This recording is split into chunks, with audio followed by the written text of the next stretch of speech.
Hello students, our today's topic is refrigerant part 2। पहला part देखने के लिए आप आई बटन पर क्लिक कर सकते हैं। मेरा नाम है सुखविंदर कुमार। तो आइए देखते हैं कि आज के लेक्चर में हम क्या स्टडी करेंगे। First of all properties of an ideal refrigerant. उसके बाद प्रॉपर्टीज़ ऑफ कुछ रेफ्रिजरेंट के नेम गिवन है, इनकी प्रॉपर्टीज़ हम स्टडी करेंगे। एंड लास्ट टॉपिक हमारा होगा सिलेक्शन ऑफ रेफ्रिजरेंट को कैसे सिलेक्ट करते हैं। First of all properties of an ideal refrigerant. First point is it should have low boiling point low होना चाहिए रेफ्रिजरेंट का। Second point, its freezing point should be low. That means freezing point जितना low होगा हमारे पास किसी भी refrigerant का, उतने ही चांसेस कम होंगे हमारे पास सिस्टम के चोक करने के। यदि फ्रीजिंग पॉइंट हाई होगा तो सिस्टम हमारा इजीली चोक कर जाएगा, रेफ्रिजरेंट फ्रीज कर जाएगा in the pipes. It should have high latent heat value. The latent heat value जितनी ज़्यादा हाई होगी उतना ही रेफ्रिजरेटिंग इफेक्ट ज़्यादा प्रोड्यूस होगा। It should be non explosive. मतलब क्या है कि जब हमारे पास रेफ्रिजरेंट लीक करेगा तो ऐसा नहीं होना चाहिए कि वो एक एक्सप्लोसिव की तरह बिहेव करे। It should be non corrosive to the metals. Refrigerant ऐसा होना चाहिए कि हमारे पास जो मेटल हम यूज़ कर रहे हैं, जो हमारा पाइप है यूज़ किया हुआ है, वो उसके साथ क्रोसिव ना हो। It should be well mixable with oil. मतलब क्या है कि हमारे पास जो ऑयल यूज़ करते हैं कंप्रेसर में, उसके साथ इजीली मिक्स हो जाना चाहिए रेफ्रिजरेंट को। मिक्सिबिलिटी हाई होनी चाहिए। It should be easy to detect the leakage. इसका ऑर्डर ऐसा होना चाहिए रेफ्रिजरेंट का कि जब इसकी लीकेज होगी तो हमें इजीली पता चल जाए कि रेफ्रिजरेंट लीक हो रहा है।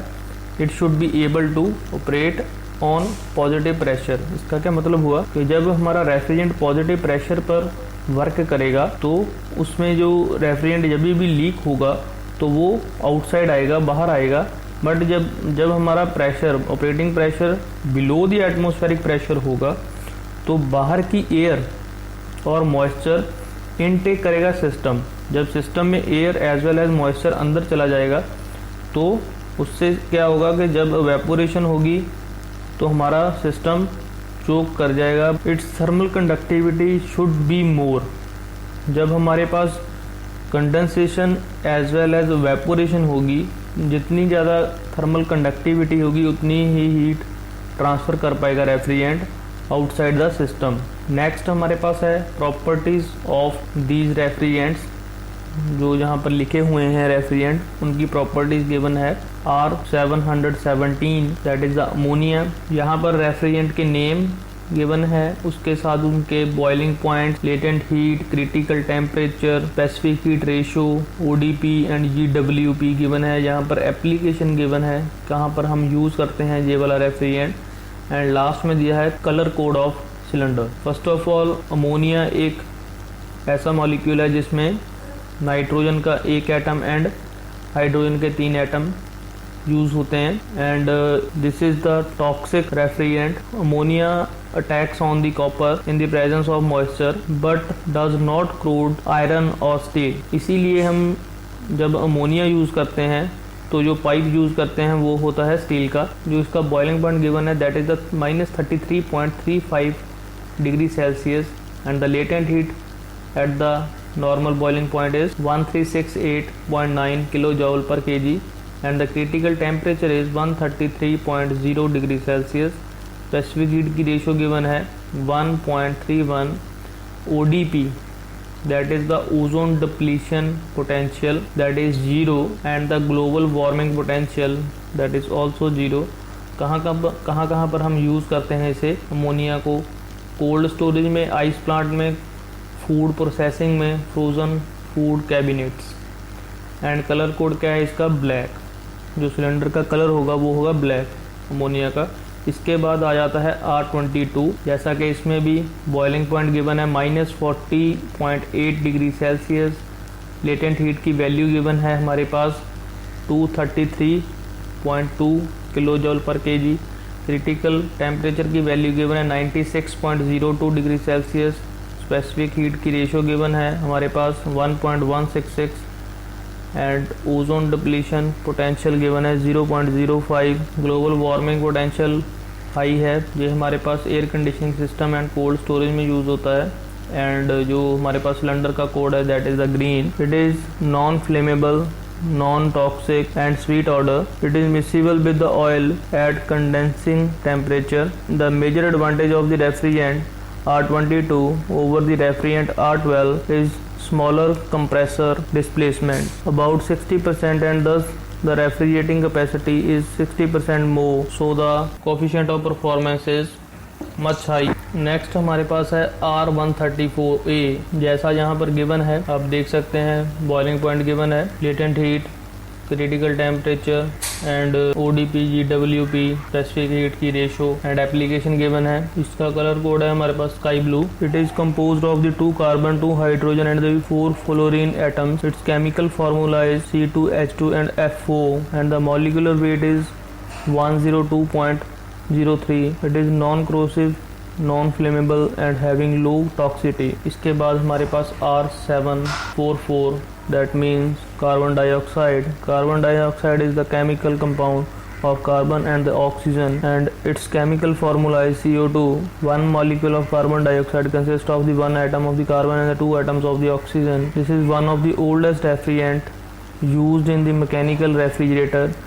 It is non-explosive, non-flammable, non-corrosive, non-toxic and odorless. Due to the safe properties, it was mainly used in the past for abroad ships and air conditioning of theaters, hotels, hospitals and such places where safety used to be the main consideration. इसकी भी properties given है, साथ में आप study कर सकते हैं इसको। इसका जो कलर कोड है दैट इज द ग्रे। इसके बाद हमारे पास रेफ्रिजरेंट है R11। It is the composed of the 1 carbon 3 chlorine and 1 fluorine atoms. It is non corrosive, non-toxic and non-flammable. It is considered to be low pressure refrigerant. Its low side pressure is 0.202 bar at -15 degrees Celsius and its high side pressure is 1.2606 bar at 30 degrees Celsius. Its latent heat completely with the mineral lubricating oil. Its latent heat value at the normal boiling point temperature is 182.5 kilojoule per kg and application इसकी साथ में given है।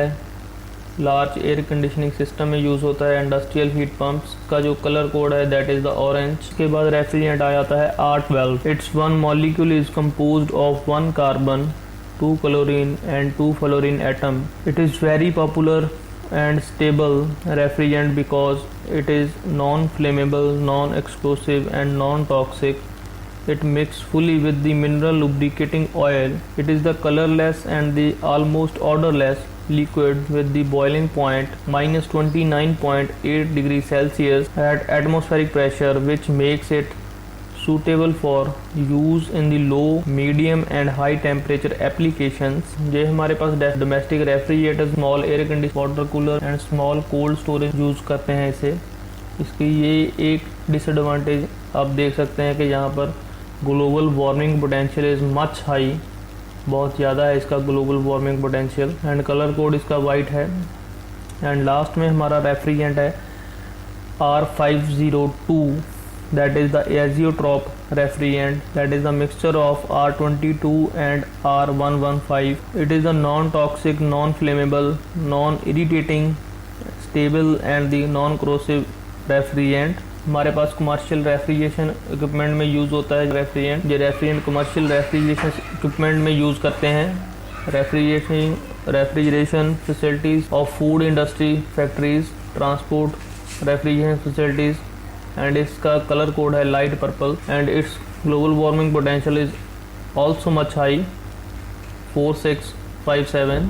Selection of the refrigerants. किसी भी refrigerant को select करने के लिए हमें नीचे दिए गए हैं प्रॉपर्टीज़, इनका ध्यान रखना होता है। First one is thermodynamic and thermophysical properties.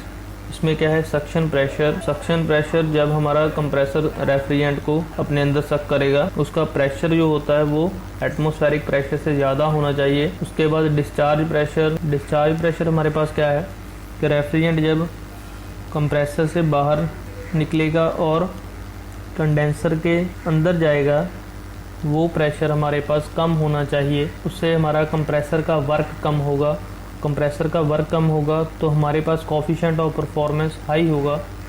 Latent heat of vaporisation, latent heat of vaporisation हमारे पास ज़्यादा होना चाहिए। जितना ज़्यादा लेटेंट हीट वेपराइजेशन होगा उतना ही रेफ्रिजरेटिंग इफेक्ट ज़्यादा होगा। दैट मीन्स हमारे पास कोफिशिएंट ऑफ परफॉर्मेंस हाई होगा।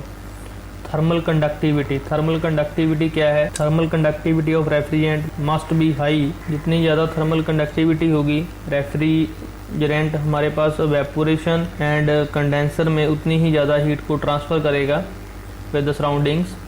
विस्कोसिटी, विस्कोसिटी रेफ्रिजरेंट की लो होनी चाहिए ताकि जो इसके मॉलिक्यूल आपस में फ्रिक्शन कर कर प्रेशर ड्रॉप ना क्रिएट करें। And second environmental and safety properties. First one is toxicity. हमारे पास जो रेफ्रिजरेंट हम यूज़ करते हैं वो नॉन टॉक्सिक होना चाहिए, बट एयर के बिना हमारे पास कोई भी ऐसी गैस नहीं है जो टॉक्सिक ना हो। किसी भी गैस को हम लार्ज कंसंट्रेशन में इनहेल कर लें तो वो टॉक्सिक होगी। फ्लेमेबिलिटी, फ्लेमेबिलिटी किसी भी रेफ्रिजरेंट की लो होनी चाहिए, नॉन एक्सप्लोसिव होना चाहिए। ऐसा नहीं होना चाहिए कि इजीली वो आग पकड़ ले। केमिकल स्टेबिलिटी, हमारे पास जो रेफ्रिजरेंट है वो लॉन्ग टाइम के लिए केमिकल स्टेबल होना चाहिए सिस्टम के अंदर। ऐसा नहीं होना चाहिए कि with the time of period chemical reaction हो जाए कोई रेफ्रिजरेंट की और वो अपना फेज एंड प्रॉपर्टीज चेंज कर ले। मिक्सेबिलिटी विद द लुब्रिकेटिंग ऑयल, जो हमारे पास कंप्रेसर के अंदर ऑयल है उसके मिक्स इजीली हो जाना चाहिए रेफ्रिजरेंट, उसकी मिक्सेबिलिटी हाई होनी चाहिए। Ease to leak detection, ease to leak detection मतलब क्या है कि हमारे पास जब रेफ्रिजरेंट कभी भी लीक कर जाए तो उसे हम इजीली डिटेक्ट कर पाएँ, ऐसी प्रॉपर्टी होनी चाहिए। उसका ऑर्डर और वी कैन से कलर ऐसा होना चाहिए कि हमें पता चल जाए कि कहाँ से लीक हो रहा है रेफ्रिजरेंट। लास्ट में हमारे पास है इकोनॉमिक प्रॉपर्टीज़। इसका क्या मतलब हुआ कि उसकी कॉस्ट, रेफ्रिजरेंट की कॉस्ट कम होनी चाहिए एंड इजीली अवेलेबल होना चाहिए मार्केट में। ऐसा रेफ्रिजरेंट नहीं होना चाहिए हमारे पास कि जो इजीली अवेलेबल ही ना हो, जहाँ उसकी कॉस्ट इतनी ज़्यादा हो कि हम उसे परचेज ना कर पाएँ। Okay student, thank you for watching.